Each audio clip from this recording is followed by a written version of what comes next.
NCERT कक्षा 11 जीव विज्ञान में अध्याय 2 जीव जगत का वर्गीकरण का अध्ययन कर रहे हैं, जिसमें हमने कवक में पाए जाने वाले प्रमुख लक्षणों का अध्ययन किया।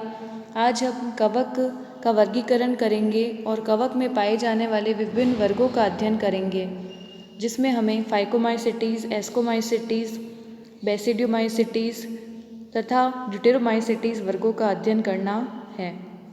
सबसे पहला जो वर्ग है वो फाइकोमाइसिटीज़ वर्ग होता है। फाइकोमाइसिटीज़ वर्ग में पाए जाने वाले कवक में कौन कौन से लक्षण पाए जाते हैं? तो फाइकोमाइसिटीज़ वर्ग के जो कवक होते हैं वह जलीय आवास, गली सड़ी लकड़ी, नम तथा सीलन भरे स्थानों और पौधों पर अविकल्पी परजीवी के रूप में पाए जाते हैं। इन सभी स्थानों पर इस वर्ग के कवक उपस्थित रहते हैं। अविकल्पी परजीवी का तात्पर्य यह होता है कि वे परजीवी जिसके पार और कोई विकल्प नहीं होता है पौधों के अलावा पोषण प्राप्त करने के लिए, तो उन्हें अविकल्पी परजीवी कहा जाता है। फाइकोमाइसिटीज़ वर्ग के कवकों का कवक जाल अपटीय तथा बहुकेंद्रकीय होता है। हमें मालूम है कि कवक का शरीर अनेक तंतुनुमा संरचना से मिलकर बना होता है।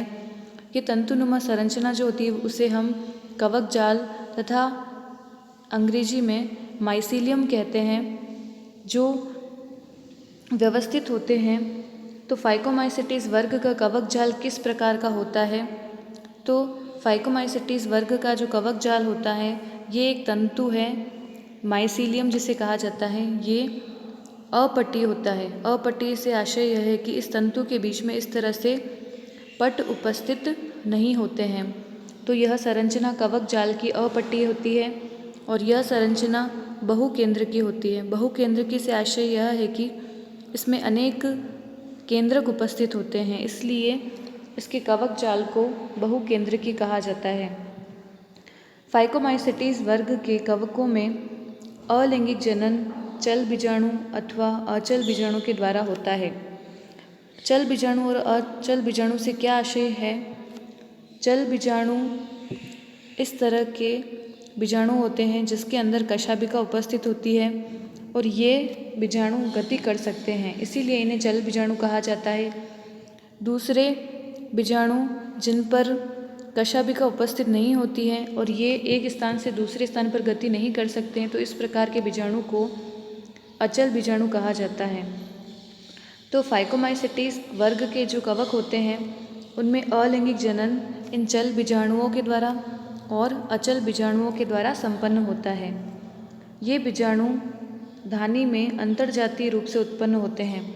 इसका आशय यह है कि इन बीजाणुओं का निर्माण अंतर जातीय रूप से होता है। अंतर्जातीय शब्द का मतलब होता है कि कोई कोशिका उपस्थित होगी और इस कोशिका के अंदर इन बीजाणुओं का निर्माण होता है, इसीलिए अंदर की ओर इनका निर्माण होने की वजह से इनको अंतर्जातीय कहा है। उसके पश्चात दो युग्मकों के संलयन से युग्माणु बनते हैं। अभी हमने जिन चल बीजाणु और अचल बीजाणु के बारे में बताया, ये चल बीजाणु अचल बीजाणु आपस में युग्मन करके जिस संरचना का निर्माण करते हैं, अर्थात ये दो चल बीजाणु हैं, इनके बीच में युग्मन की प्रक्रिया हो रही है और इनसे जिस संरचना का निर्माण हो रहा है उस संरचना को युग्माणु कहा जाता है। जो युग्मक संलयन की प्रक्रिया कर रहे हैं वो आप 3 प्रकार से कर सकते हैं, जिसमें पहला समयुग्मता अथवा असमयुग्मकी तथा विषमयुग्मकी प्रकार से हो सकता है। इन शब्दों का क्या आशय होता है? समयुग्मकी से आशय है यदि संलयन करने वाले चल बीजाणु दोनों आकार के अंदर, चल बीजाणु या अचल बीजाणु जो है वह आकार के अंदर, अगर दो युग्मक दोनों आकार के अंदर अगर एक ही समान होते हैं और इनके बीच में संलयन की प्रक्रिया होती है तो उसे समयुग्मकी कहा जाता है। यदि एक युग्मक आकार में छोटा और दूसरा युग्मक आकार के अंदर बड़ा होता है तो उन्हें असमयुग्मकी कहा जाता है। विषम युग्मक से क्या आशय होता है? विषम युग्मकी से तात्पर्य होता है कि एक युग्मक जो है वो कशाभिका युक्त होता है और गतिशील होता है, और दूसरा युग्मक अगतिशील होता है और आकार में बहुत ही बड़ा होता है। यदि इन दोनों के बीच में संलयन हो रहा है तो ये प्रकार विषम युग्मकी प्रकार कहलाता है। अर्थात समयुग्मकी में दोनों युग्मक समान आकार के होते हैं, असमयुग्मकी में एक छोटा और दूसरा आकार में बड़ा होता है, और विषम युग्मकी के अंदर एक चल और दूसरा अचल प्रकार का होता है। फाइकोमाइसेटिस के सामान्य उदाहरण म्यूकर, राइजोपस और एल्बुगो होते हैं। राइजोपस रोटी पर उपस्थित रहने वाले कवक होते हैं। एल्बुगो कहाँ उपस्थित होते हैं? तो एल्बुगो सरसों पर परजीवी फंजाई के रूप में पाए जाते हैं। तो यह इस प्रकार से हमारे पहले वर्ग फाइकोमाइसेटिस की विशेषता हमने देखी। दूसरा वर्ग एस्कोमाइसेटिस होता है। एस्कोमाइसेटिस वर्ग के सभी जो फंजाई होते हैं, सभी जो कवक होते हैं, उन्हें थैली फंजाई कहा जाता है। इनका ये सामान्य नाम होता है थैली फंजाई। एस्कोमाइसेटिस वर्ग के सभी जो कवक होते हैं अधिकांशतया बहुकोशिक होते हैं, अर्थात उनके अंदर अनेक प्रकार की कोशिकाएं होती हैं, बहुत कोशिकाएं होती हैं इनके अंदर। जैसे उदाहरण के लिए हम पेनिसिलियम के बारे में पढ़ते हैं। पेनिसिलियम सर्वप्रथम खोजे जाने वाला प्रतिजैविक होता है, जिसकी खोज अलेक्जेंडर फ्लेमिंग ने करी थी। प्रतिजैविक औषधि हमने प्राप्त करी पेनिसिलियम से। ये बहुकोशिक होता है। ऐसे एक कोशिक एस्कोमाइसेटिस फंजाई को भी खोजा गया है, जिसका उदाहरण यीस्ट, और यीस्ट में भी सैक्रोमाइसिस इसका उदाहरण होता है। हमने पढ़ा है कि यीस्ट का उपयोग ब्रेड और अनेक डेयरी उत्पाद जो होते हैं उनको बनाने के अंदर यीस्ट का उपयोग किया जाता है। एस्कोमाइसेटिस वर्ग के जो कवक होते हैं उनके और क्या लक्षण होते हैं? तो ये सभी कवक मृतजीवी, अपघटक, परजीवी और शमलरागी होते हैं। इसका अर्थ है, मृतजीवी से आशय है कि अपने पोषण के लिए ये मृत पदार्थों पर निर्भर होते हैं। अपघटक से तात्पर्य होता है कि जो मृत कार्बनिक पदार्थ या जो होते हैं उनको छोटे छोटे पदार्थों के अंदर परिवर्तित करके उनको मिनरल्स के अंदर, खनिजों में परिवर्तित करने का कार्य ये करते हैं। इन्हें अपघटक कहा जाता है। परजीवी से क्या आशय है? परजीवी का अर्थ है जो अपने पोषण के लिए जीवित पौधे और जंतुओं पर निर्भर होते हैं, उन्हें परजीवी कवक कहा जाता है। अगला शमलरागी होता है। शमलरागी से आशय है कि ऐसे कवक जो अपने पोषण के लिए पशु के विष्ठा, अपशिष्ट पदार्थ जो होता है पशुओं का, उस पर निर्भर रहते हैं। तो ऐसे कवक जो होते हैं वो शमलरागी कहलाते हैं। मृतजीवी मृत से, अपघटक भी मृत से, और परजीवी जीवित पौधे और जंतुओं से अपना पोषण प्राप्त कर रहे हैं। और शमलरागी जो होते हैं ये पशुओं की विष्ठा के ऊपर निर्भर करते हैं, तो ये शमलरागी कहलाते हैं। फाइकोमाइसेटिस वर्ग के कवक किस प्रकार के होते हैं? तो इनका कवक जाल शाखित होता है तथा पट्टीय होता है। शाखित से आशय है कि जिस प्रकार से ये कवक जाल है तो इसमें अनेक शाखाएं उपस्थित होगी, और शाखाएं उपस्थित होने के साथ ही ये पट्टी होते हैं, अर्थात इन प्रत्येक शाखाओं के अंदर इस तरह से पट उपस्थित होते हैं और प्रत्येक के बीच में केंद्रक उपस्थित होता है। तो इस प्रकार का जो शरीर पाया जाता है वह फाइकोमाइसेटिस वर्ग के कवक का पाया जाता है, जो शाखित होता है और पट्टी होता है। इस प्रकार की संरचना इनके अंदर पाई जाती है कवक जाल की। और क्या विशेषता होती है इनकी? तो अगली विशेषता है अलिंगिक बीजाणु। जो फाइकोमाइसेटिस वर्ग के अंदर अलिंगिक बीजाणु बनता है उनका नाम कॉनिडिया होता है। जो विशिष्ट कवक जाल जिसे हम कॉनिडियम धर कहते हैं पर बनते हैं, और ये बहिर्जात रूप से बनते हैं। कॉनिडियम धर क्या होता है? तो यह एक आधारी शाखा होती है जिसको हम कॉनिडियोधर कह रहे हैं, और इसी कॉनिडियोधर पर एक पंक्ति के रूप में अनेक गोल बीजाणु लगते हैं, और ये गोल बीजाणु जो होते हैं वो कोनिडिया कहलाते हैं। तो इन सभी को हम कोनिडिया कहते हैं और ये कोनिडिया जिस आधार पर लगे हुए हैं उसे हम कोनिडियम धर कहते हैं। क्योंकि ये कोशिका के बाहरी तौर पर लगे हुए हैं इसीलिए इसकी उत्पत्ति को बहिर्जात रूप से कहा गया है। तो अलैंगिक बीजाणु जो एस्कोमाइसिटीज में होता है उनको कोनिडिया कहा जाता है और ये कोनिडिया जिस आधार पर लगे होते हैं इस आधार को कोनिडियम धर कहा जाता है। यही कोनिडिया आगे अंकुरित होकर के कवक जाल का निर्माण करता है। उसके पश्चात एस्कोमाइसिटीज वर्ग के अंदर लैंगिक बीजाणु जो होता है वह क्या होता है।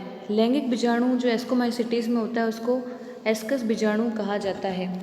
ये बीजाणु थैलसम एस्कस में अंतर्जातीय रूप से उत्पन्न होते हैं। ये एसाई विभिन्न प्रकार की फलनकाय में लगी रहती हैं जिन्हें एस्कोकार्प कहा जाता है। इसका तात्पर्य यह है कि यह एक कपनुमा संरचना का निर्माण करते हैं जो कवक का मुख्य शरीर बनाता है और इसी मुख्य शरीर को एस्कोकार्प कहा जाता है। ये जो संरचना यहाँ पर दिखाई गई है इसको एस्कोकार्प कहा जाता है। इस एस्कोकार्प में अनेक पंक्ति में इस तरह से संरचनाएं उपस्थित होती हैं जिनको एस्कस कहा जाता है और इन्हीं एस्कस के अंदर बीजाणु उपस्थित होते हैं और इन बीजाणुओं को एस्को बीजाणु कहा जाता है। ये जो संरचना है वो एस्कोकार्प कहलाती है और ये एस्कस कहलाते हैं ये जो उपस्थित है और इसमें जो बीजाणु उपस्थित है उनको एस्कस बीजाणु कहा जाता है। तो एस्कोमाइसिटीज वर्ग के जो कवक होते हैं उनमें जो शरीर बना उसको एस्कोकार्प कहा, ये जो शरीर बना उसको एस्कोकार्प कहा और इसके अंदर लगने वाले जो बीजाणु थे उनको एस्को बीजाणु कहा और ये लैंगिक जनन के दौरान बनते हैं इस कवक के अंदर। इनकी उत्पत्ति अंतर्जातीय रूप से होती है। अंतर्जातीय इसलिए कहा है क्योंकि इनका निर्माण आंतरिक कोशिका के अंदर हो रहा है इसलिए इनको अंतर्जातीय कहा है। इनके उदाहरण कौन से होते हैं तो एस्परजिलस और क्लेविसेप न्यूरोस्पोरा इनके उदाहरण होते हैं। न्यूरोस्पोरा का उपयोग जैव रासायनिक तथा आनुवांशिक प्रयोगों में बहुत किया जाता है। इसी कारण यह पादप जगत के ड्रोसोफिला के समान प्रसिद्ध है। इसका तात्पर्य यह होता है कि न्यूरोस्पोरा ऐसा कवक होता है जिसके ऊपर अनेक आनुवांशिकी प्रयोग किए गए हैं और इसको पादप जगत का ड्रोसोफिला भी कहा जाता है। न्यूरोस्पोरा को पादप जगत का ड्रोसोफिला इसलिए कहा जाता है क्योंकि जंतु जगत में जो आनुवांशिकी के अनेक प्रयोग किए गए हैं वो प्रयोग ड्रोसोफिला मक्खी पर किए गए हैं। उसी प्रकार से कवकों में भी जो न्यूरोस्पोरा होता है उसके अंदर अनेक आनुवांशिक प्रयोग किए गए, इसीलिए न्यूरोस्पोरा को पादप जगत का ड्रोसोफिला कहा है। एस्कोमाइसिटीज वर्ग में और किसको शामिल किया गया है तो एस्कोमाइसिटीज के अंदर मॉरिल ट्रफल भी होते हैं जो खाने योग्य होते हैं। इसके अलावा ये सभी विशेषताएं जो थी हमने एस्कोमाइसिटीज वर्ग की देखी थी। अगला जो हमारा वर्ग है वो बेसिडियोमाइसिटीज होता है। बेसिडियोमाइसिटीज वर्ग की क्या क्या विशेषताएं होती हैं।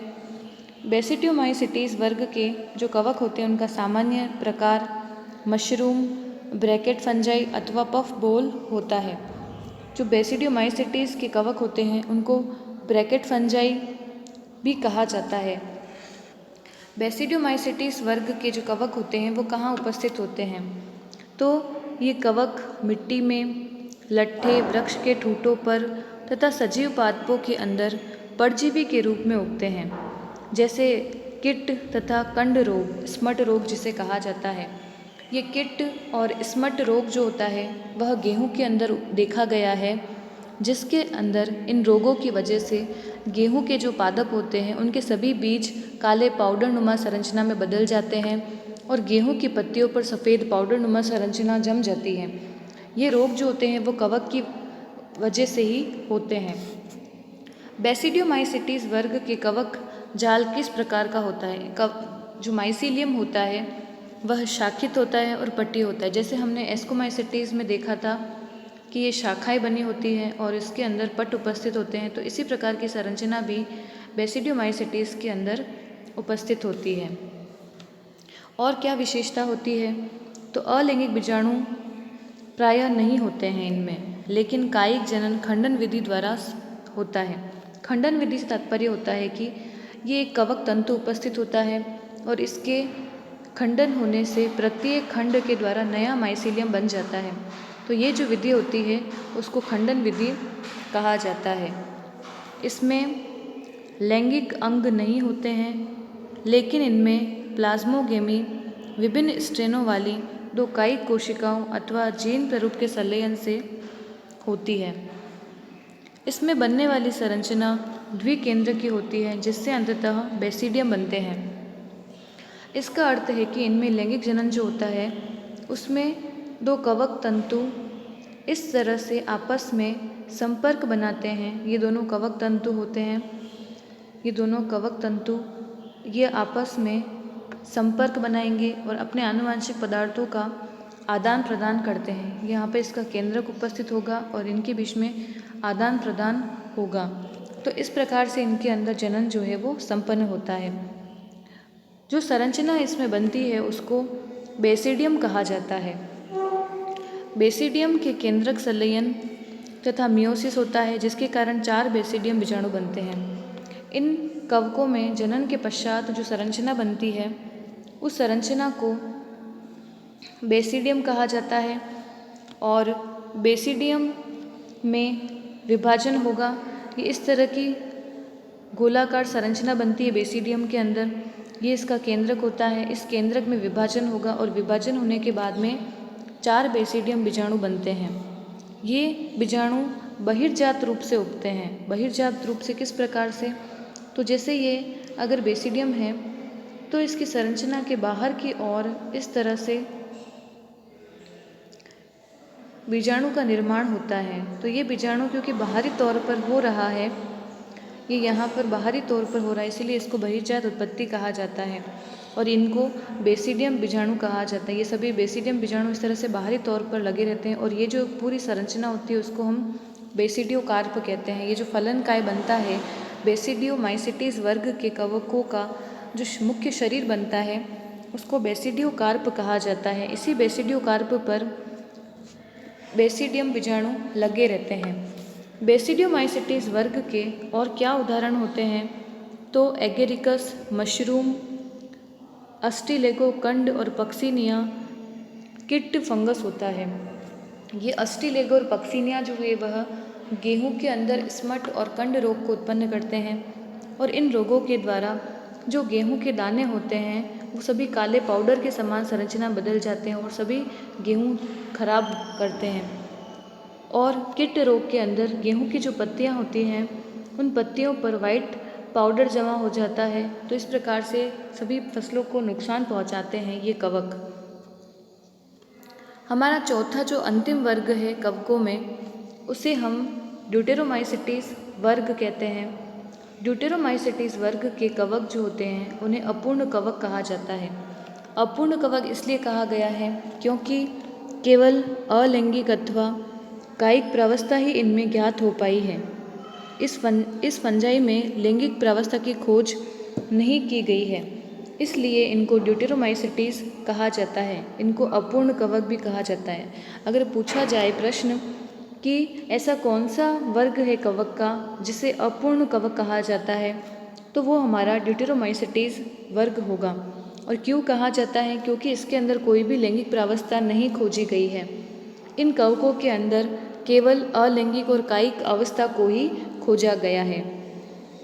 तो क्रम में जितने भी नए कवक खोजे जा रहे हैं और जो खोजे गए हैं उन सभी के अंदर जिनके अंदर लैंगिक प्रावस्था उपस्थित नहीं है, लैंगिक प्रावस्था को नहीं देखा गया है, उन सभी कवकों को ड्यूटेरोमाइसिटीज वर्ग में रखा जाता है।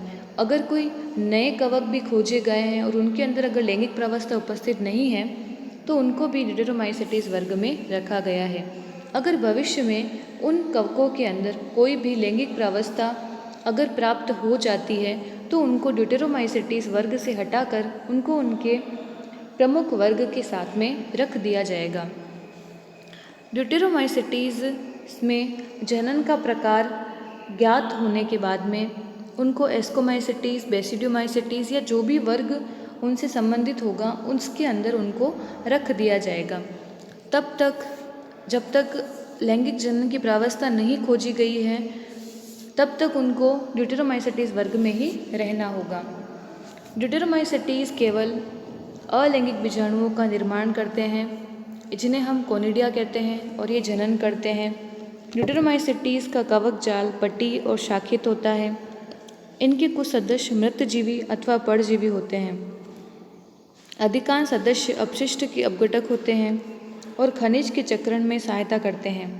इनके उदाहरणों के अंदर ऑल्टरनेरिया, कॉलिटोट्राइकम तथा ट्राइकोडर्मा होता है।